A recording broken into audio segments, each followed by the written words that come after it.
परिच्छेद 17। बिना रुके अनवरत संसार में उत्पत्ति और मरण का सामना किया।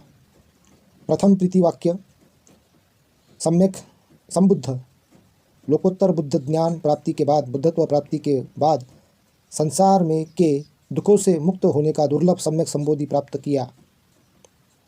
महान विजय श्री प्राप्त कर धर्म चक्षु से प्राप्त धर्म मार्ग द्वार प्राणियों को दुख से मुक्त करने का सामर्थ्य प्राप्त किया। ऐसा सोचते ही बुद्ध के मन में बहुत महत्व प्रीति उत्पन्न हुआ। उस प्रीति को बुद्ध ने प्रीति वाक्य के रूप में बोधि वृक्ष के नीचे प्रकट किया। अनेक जाति संसारं संधा विसंग अनी विसंग गहकारकं गवे संतो दुखा जाति पुनः पुनः। धम्मपद जरावग्गो। बिना रुके अनेक जन्मों तक संसार में दौड़ता रहा।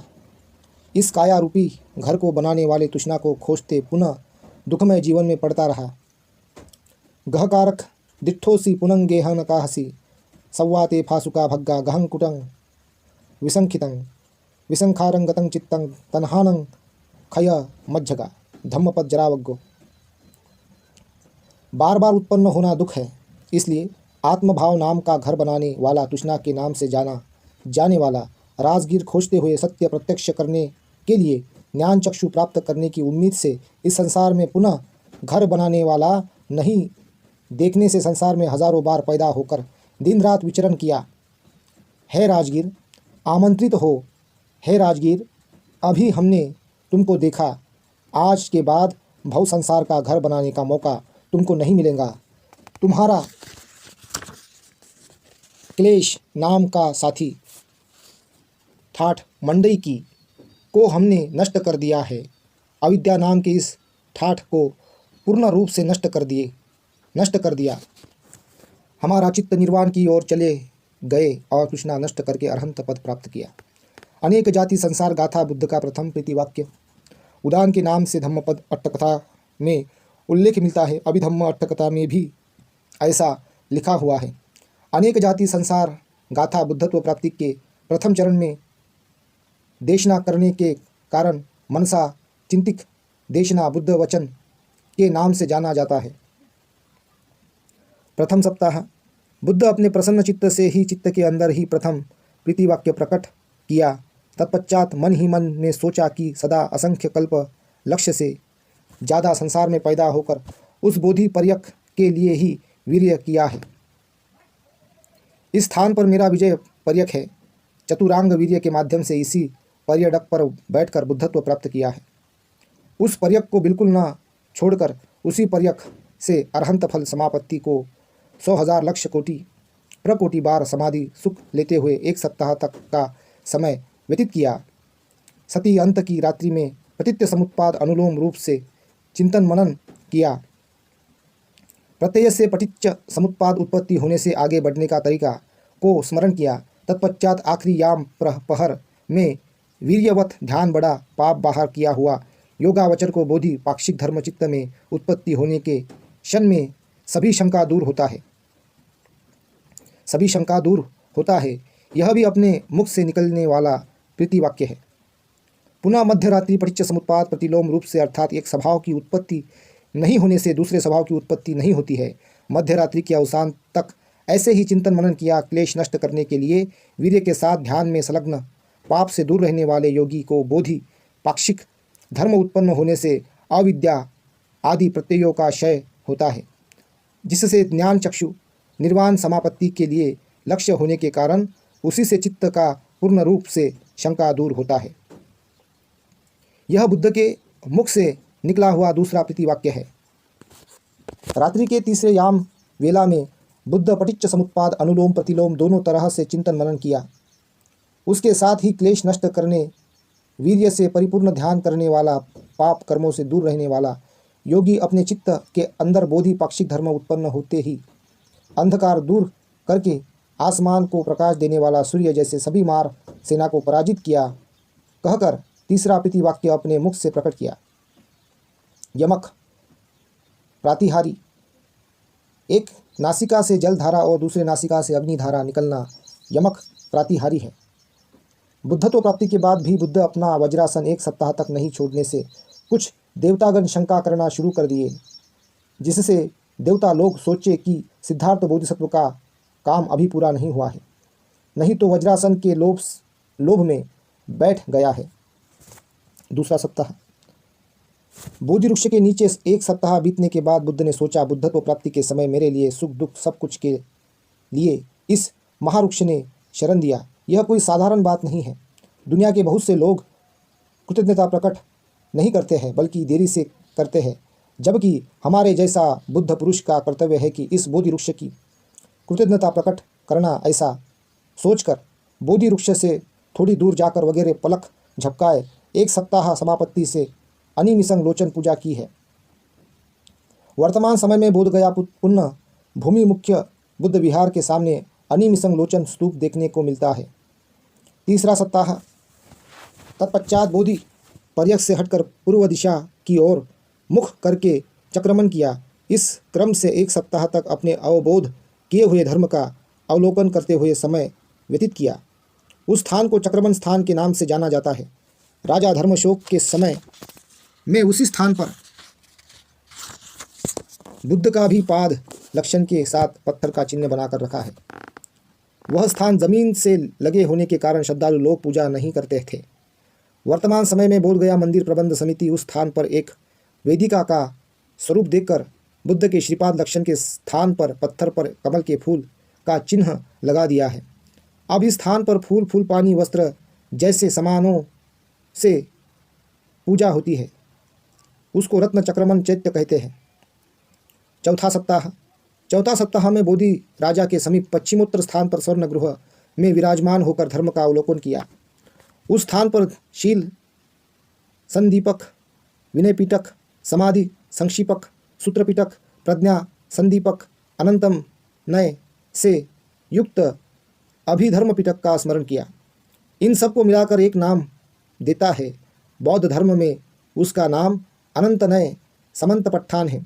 सबसे अधिक गंभीर षष्ठ मार्ग को स्मरण करते ही चित्त की प्रसन्नता अधिक हो गई। हृदय वस्तुगत रक्त प्रभावित हो गया। वास्तुरूप विशेष रूप से प्रसन्न हो गया। चर्म चर्वी वर्ण भी प्रसन्न हो गया। चित्त प्रसन्न होने के कारण शरीर से निकला हुआ षष्ठ रश्मि चारों तरफ फैल गया। संपूर्ण प्रदेश में इंद्रधनुष्य उत्पन्न होने के जैसा हो गया।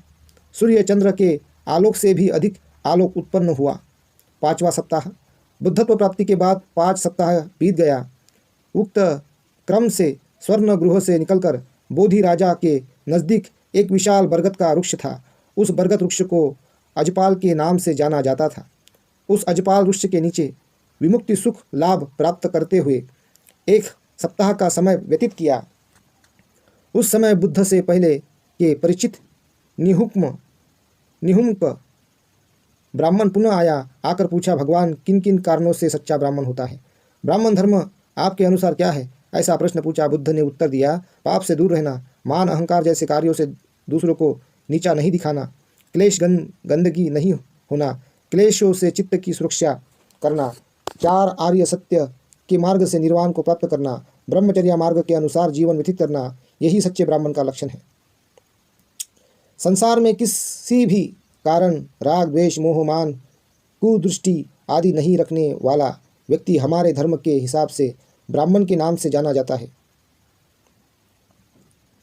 मार का दोषारोपण। अजपाल बरगद वृक्ष के नीचे अनर्थ विस्तृत दुष्कर्म क्रिया के मार्ग से हटकर बुद्ध ने मध्यम प्रतिपदा के मार्ग से बुद्धत्व प्राप्त करने के कारण को प्रमोदित चित्त से समय व्यतीत किया। बुद्ध के चित्त के स्वभाव को जानकर मार दिव्य पुत्र पुनः उस स्थान पर आया। मार दिव्य पुत्र ने कहा, जीवों की शुद्धि के लिए तपस्या करना जरूरी है और आप तो इससे हटकर अशुद्ध होकर शुद्धि की बात बोल रहे हैं। आप शुद्धि मार्ग से बहुत दूर है। बुद्ध को समझ में आया कि यह मार दिव्य पुत्र है और बुद्ध ने जवाब दिया कि नहीं, मरने के लिए अत्थकील मथान योग करने का अर्थ है जंगल में एक नाव को पतवार से चलाने का प्रयास करना। अत्थकील मथान योग निष्फल कोई काम की नहीं है, इसलिए यह हमें मालूम हो गया है। मालूम होने से मार्ग यश लाभ के लिए शील समाधि प्रज्ञा और धर्मत्व को आगे बढ़ाकर परम विशुद्धि प्राप्त किया है। मार दिव्य पुत्र, तुम पराजित हो गए हो। मार को समझ में आया कि बुद्ध अपने आप को जान लिया है, इसलिए मार दिव्य पुत्र निराश होकर अंतर्ध्यान हो गया। मार दिव्य पुत्र द्वारा बुद्ध को भयभीत करने के लिए साहस दिखाना। एक दिन घनघोर अंधेरा में बुद्ध अजपाल बरगद के आसपास चक्रमण करने के बाद उसी स्थान पर एक पत्थर पर समाधि सुख में विराजमान थे। हल्का हल्का फुहार पड़ रहा था। उसी समय मार दिव्य पुत्र विशाल हाथी का भेष धारण करके बुद्ध को भयभीत करने के लिए उसके पास आया। हाथी का सिर बहुत बड़ा काला पत्थर जैसा था, उसका दांत सफ़ेद चांदी जैसे और सूंड बहुत बड़े हल जैसा था। बुद्ध ने सोचा, मार दिव्य पुत्र प्रिय अप्रिय भेष बनाकर कई बार मेरे पास आया है। इस पर बुद्ध ने कहा, हमें डराने से तुम्हें कोई लाभ नहीं होने वाला है। मार दिव्य पुत्र समझ गया कि बुद्ध ने हमें पहचान लिया। यह सोचकर वहाँ से चला गया। पुनः एक बार मार दिव्य पुत्र रात्रि के अंधेरे में बुद्ध को डराने के लिए विविध शुभ अशुभ भेष लेकर उपस्थित हुआ। उस समय भी बुद्ध मार दिव्य पुत्र को पहचान लिए और बुद्ध ने उससे कहा, वचन से, मन से और संयम से रहने वाला व्यक्ति तुम्हारे बस में नहीं आएगा। मैं तुम्हारा कोई सेवक नहीं हूँ। इसके बाद मार दिव्य पुत्र एक बार फिर अंतर्ध्यान हो गया। बुद्ध अपने आप को धर्माचार्य नियुक्त किए। अजपाल बरगद के नीचे समाधि सुख के समय बुद्ध के मन में कोई भी व्यक्ति अपने से अधिक योग्य गुरु को गुरु के स्थान पर नहीं रखने से दुख होता है। मैं स्वयं बुद्ध हूँ। किस ब्राह्मण की पूजा करके उसे गुरु के रूप में सम्मान दे, लेकिन शील समाधि प्रज्ञा सभी गुणों से परिपूर्ण और अपने से उत्तम कोई भी व्यक्ति इस त्रिलोक में दिखाई नहीं दे रहा है। इसलिए हमने जो अवबोध किया है उस लोकोत्तर धर्म को ही सम्मानपूर्वक अपने जीवन में गुरु मानकर जीवन व्यतीत करूँगा। उसी समय सहामपति महाब्रह्म हाथ जोड़कर बुद्ध के सामने आकर कहा, भगवान ऐसा ही होना चाहिए। अतीत में सम्यक संबुद्ध ने बुद्ध धर्म को ही अपने गुरु का स्थान दिया है। भविष्य में होने वाले सम्यक संबुद्ध भी धर्म को अपने गुरु के रूप में मान्यता देंगे। इसलिए इस समय आप भी अपने द्वारा अवबोध किए हुए धर्म को ही गुरु का स्थान देकर बहुत बड़ा उत्कृष्ट धर्म का परिचय दिया है। छठवां सप्ताह। अजपाल बरगद के बाद बुद्ध उसके समीप में स्थित एक पाकड़ पेड़ के नीचे जाकर एक सप्ताह समाधि सुख में समय को व्यतीत किया। उसी दौरान अचानक घनघोर वर्षा हुआ और उसके साथ ठंडी हवा भी चलने लगी। बुद्ध को उस रात दिन परेशानी का सामना करना पड़ा। उसी पाकड़ पेड़ पर आश्रित रहने वाला एक नाग आकर बुद्ध को वर्षा व शीतलहर से बचाकर बुद्ध की एक सप्ताह तक सुरक्षा किया। आध्यात्मिक शक्तिवान नाग गोत्र का एक प्राणी अपने आध्यात्मिक शक्ति से नाग का भेष लेकर बुद्ध का एक सप्ताह तक सुरक्षा किया। सप्ताह के अंत में बुद्ध समापत्ति सुख से उठ गए। उसके बाद बारिश भी बंद हो गया। नाग भी बुद्ध को छोड़कर सामने आकर नमस्कार किया। बुद्ध सोचा, विवेक सुख जहाँ है वहाँ काया चित्त सुख स्वतः होता है। चतुर्मार्ग ज्ञान से संतुष्ट अपने चित्त के अंदर लोकोत्तर धर्म के साथ साथ ज्ञान चक्षु से उत्पन्न विवेक निविन देखने वाले व्यक्ति को सुख प्राप्त होता है। संसार में किसी के ऊपर गुस्सा नहीं करने से और हिंसा भी नहीं करने से सुख प्राप्त होता है। काम वासना से विरत होकर विराग भी संसार का एक संपत्ति है। अहम विनाश करना भी उत्तम संपत्ति है। ऐसा कहकर उदान वाक्य किया। सातवां सप्ताह। 6 सप्ताह के बाद बुद्ध जयश्री महाबोधि के आसपास पाकड़ पेड़ के नीचे समापत्ति सुख से समय व्यतीत किए।